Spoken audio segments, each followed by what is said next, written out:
Welcome back to First Look, episode 67, and we're continuing a four-part series chronicling four of the new Series 1 official wrestling's heels and faces from Zombie Sailor Toys, and we've got three of the four right now because the last one will be the final review, and we just got some Hasbro or Mattel retro comparisons as to laid out here, and just like on all of the First Look series, we're just taking a look at the First Look. It's a recent get. Just received this as of record time the previous day, and just one issue on them, but not on these particular. But we're going to be taking a look at the Matt Cardona, formerly known as Zack Ryder figure. And here he is, as you can see, Hasbro type style. And it's pretty much scaled with the Mattel Retro. And he's darker like he is now. And now the Zack Ryder original Retro had a very big, goofy head. And I know this one looks a little smaller head. But this is probably one of the more accurate face scans that I wanted to use. He's just a little bit smaller head, I think, on this one. You probably can tell on there. I love everything else about the figure. It's a good custom builder to use for other figures as well. It's just that head they had on the Rider was just really, really cartoony and goofy. If you're looking at this one now, just absolutely incredible. And let's take a closer look just so we can kind of give you a comparison. So it's got the Zombie Sailor Toys logo, Major Wrestling Figure Podcast on there. I believe Matt is highly supportive. For sure, I know that. If not, has some sort of financial stake or back into Zombie Sailor Toys. I don't know if that's for sure. Just seems that way. Like he's definitely all in on this. And Zombie has, I know in Series 2 he's got another figure set up with him and Nick Gage, the Deathmatch King. But we're just look at the wraps compared to the just Mattel retro wrapped hands. So it really looks like they're wraps, not just plain painted on tape. The logo there, MC Matt Cardona, very cool. Just the different colors and schemes, everything is skull logo, which was an upgrade from the Zack Ryder. The kind of covers on the boots, I don't know, say kick pads. I think might be kick pads he has on them, or sleeves on the boots. Just incredible detail.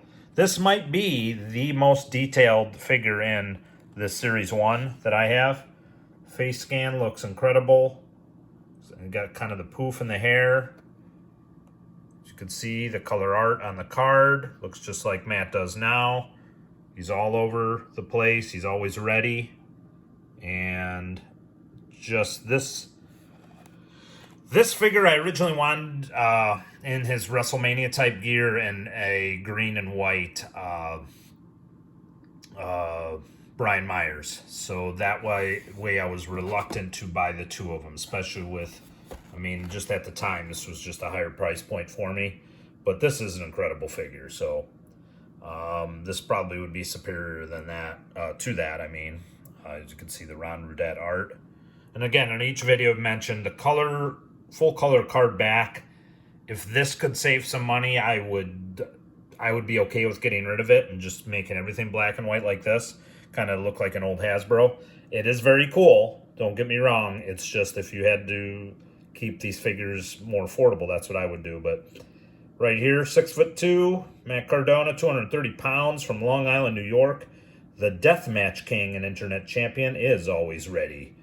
Host of the Major Wrestling Figure Podcast, finishes off opponents with his signature move, Radio Silence. The former Zack Ryder, very cool figure, maybe the most detailed as far as tights and gear goes, and he's a winner, folks. I mean, if you haven't got this one, Dino, although he's got the logo on the boots, very cool. Sabu, he's got the scar detail, and Sabu he's got the wraps and stuff too. Sabu would be right up there, and a lot of people love that one. Cardona, as far as color and just accurateness of this, the colors, the scheme, very cool. And again, this is my current Zack Ryder / Matt Cardona. He's giving him a run for his money. Maybe I keep this one in there. I don't know. I know I'd love to see the WrestleMania 35 gear along with the green and white Brian Myers. That's one of the reasons I did not pick up the Myers. He just kind of had a goofier face, and would have preferred maybe something like even in his blue and orange, kind of like his Kurt Hawkins gear, but I know that's not what he's going by in Impact. But yeah, so far, thumbs up. I mean, I didn't notice any flaws on the card. Again, these were packed really, really well, except that there was a double of one I got in the top, and we'll get into that in the last video.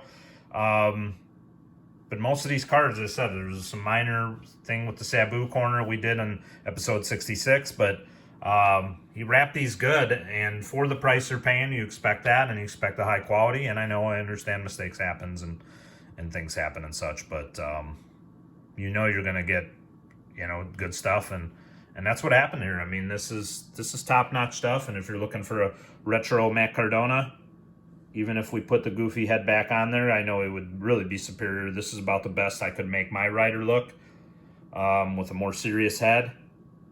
That just looks like Zack, looks like his kind of physique and stature, Matt Cardona, excuse me, and it's just an incredible, incredible figure in this Heels and Faces from Zombie Sailor. So yeah, please like this video, share it, subscribe. We got one more to do. We're going to be doing Earl Hebner. And there's a reason why I had picked up two of them, one to try to swap the heads, but unfortunately that's just not going to happen. But and then I don't know what I'm going to do now, but we'll be going into that one on episode 68. But so far so good on these 3 of the 4 that I had purchased from Zombie Sailor Toys. These are apparently, from what I've been told, out of print. You cannot get any more of these. You have the aftermarket on eBay is getting high, and rightfully so. I mean, the people invested in this, they waited for a while. I know that some people don't like that stuff, but that's just what this is. If you supported the line and you put your hard-earned money up on the line, things happen like that, and that's up to people's whatever they want to do. Yes, these should be meant to be open, but then they're on excellent, supercharged, high-quality cards. So what do you do on there? If you love the look of this and you want to hang these up next to your Hasbros or Mattel Retros, you're paying a high premium for that too. So maybe in the future they do kind of a busted package, loose baggy ones to just do that and lower the price point. But if they're going to be on these high quality cards and you're going to want to hang these up and maybe you don't want to open them, that's your prerogative too. So, I mean, everybody's different. It depends if you're a mint on card or loose collector. So that's your choice. You're putting the hard-earned money behind it, and nobody should tell you any different. So appreciate you guys watching as always. Again, please like this video, share, subscribe, hit the notification bell, and we'll see you guys next time.